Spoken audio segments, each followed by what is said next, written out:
lupa subscribe, like, and comment. Assalamualaikum warahmatullahi wabarakatuh. Bertemu kembali dengan Pak Muhafi dalam pelajaran PKWU kelas 11. Pada kesempatan ini kita akan membahas tentang hama dan penyakit ikan konsumsi. Mari kita mulai belajar. Hama dan penyakit ikan konsumsi. Hama itu adalah binatang-binatang yang menyerang atau memakan ikan tersebut. Yang pertama adalah bebeasan notonecta. Dia menyengat benih ikan. Jadi punya sengat dan menyengat ikan sampai ikan itu mati. Gejalanya ikan mudah luka, terdapat bintik merah, dan ikan lama-lama akan habis. Bagaimana pengendaliannya? Pengendaliannya itu mengurangi bahan organik yang ada di kolam tersebut. Yang kedua, melakukan pembersihan kolam. Jadi kolamnya dibersihkan. Kemudian yang ketiga, membuang tanaman yang tidak berguna, tanaman-tanaman liar. Kemudian menuangkan sedikit minyak tanah ke permukaan kolam, air kolam, sekitar 500 ml supaya bebeasannya itu mati. Kemudian yang kedua, ucrit atau juga disebut uceng. Ini bahasa ilmiahnya larva Seibister. Yaitu menyerangnya dengan menjepit, punya jepitan, kemudian ikan dijepit dengan taringnya hingga robek dan dimakan oleh ucrit atau uceng. Gejalanya apa? Ikan akan mati dan berbusa. Bagaimana pengendaliannya?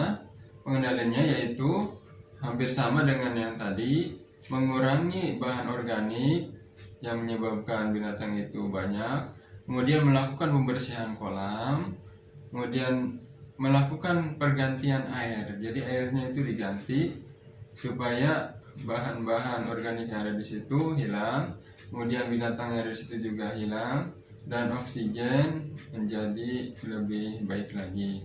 Kemudian sama mengurangi atau membuang tanaman-tanaman yang tidak berguna untuk ikan tersebut. Yang ketiga adalah kodok.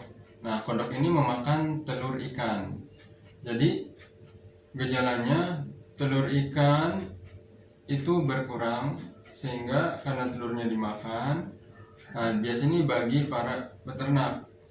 Nah, karena telurnya dimakan, maka ya larva ikannya akan sedikit. Nah, bagaimana pengendaliannya? Yaitu membuang telur-telur ikan yang ada di permukaan, karena itu menarik si kodok untuk memakannya. Nah, kemudian menangkap kodok tersebut dan membuangnya hidup-hidup. Yang keempat yaitu ular. Nah, ular ini biasanya memangsa ikan, baik yang kecil maupun yang besar.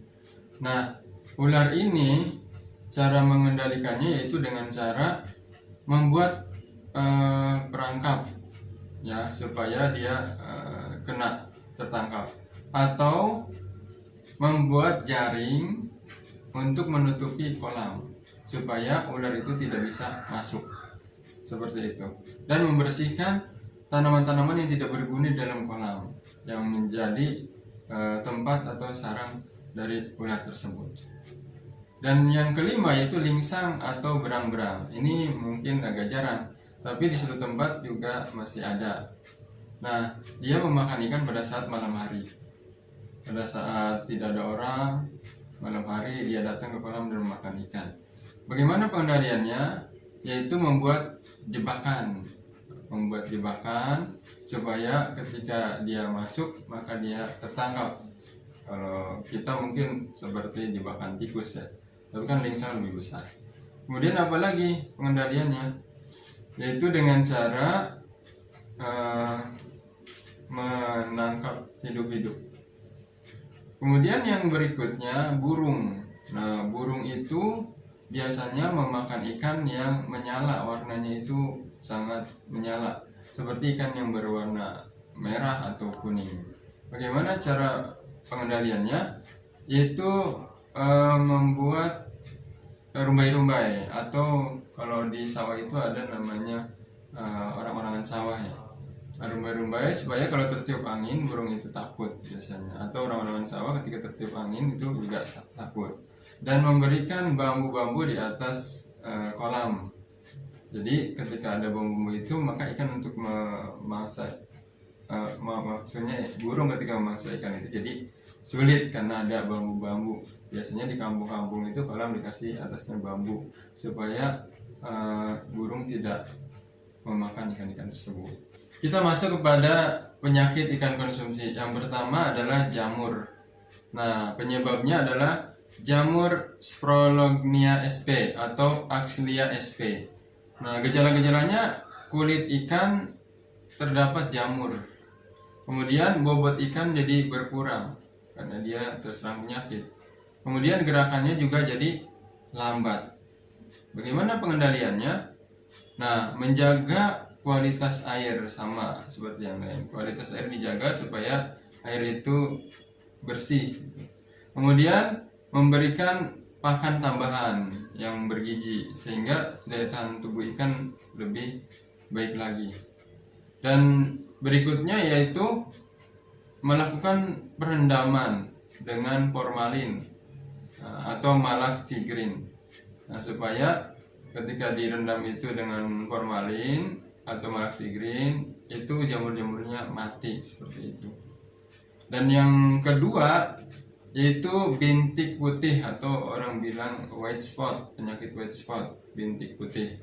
Apa penyebabnya? Protozoa Ichthyopterus multifilis.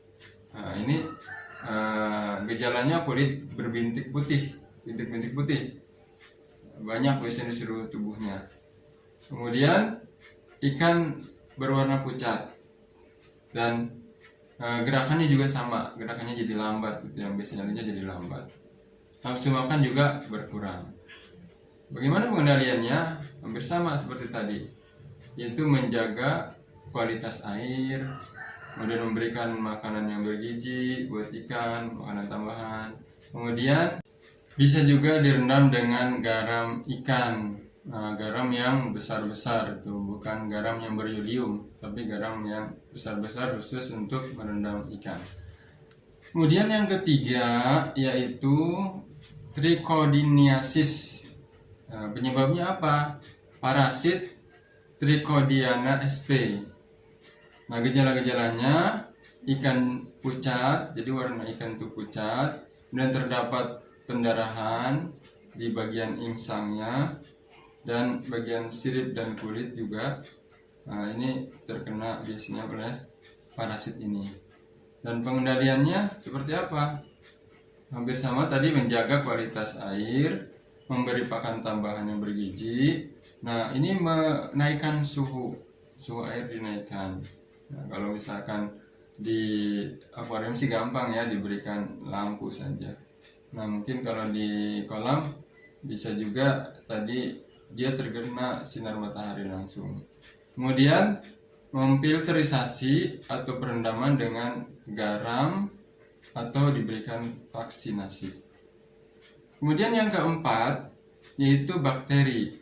Nah, penyebabnya itu bakteri Aeromonas dan Pseudomonas. Ini juga terkenal di kalangan para peternak.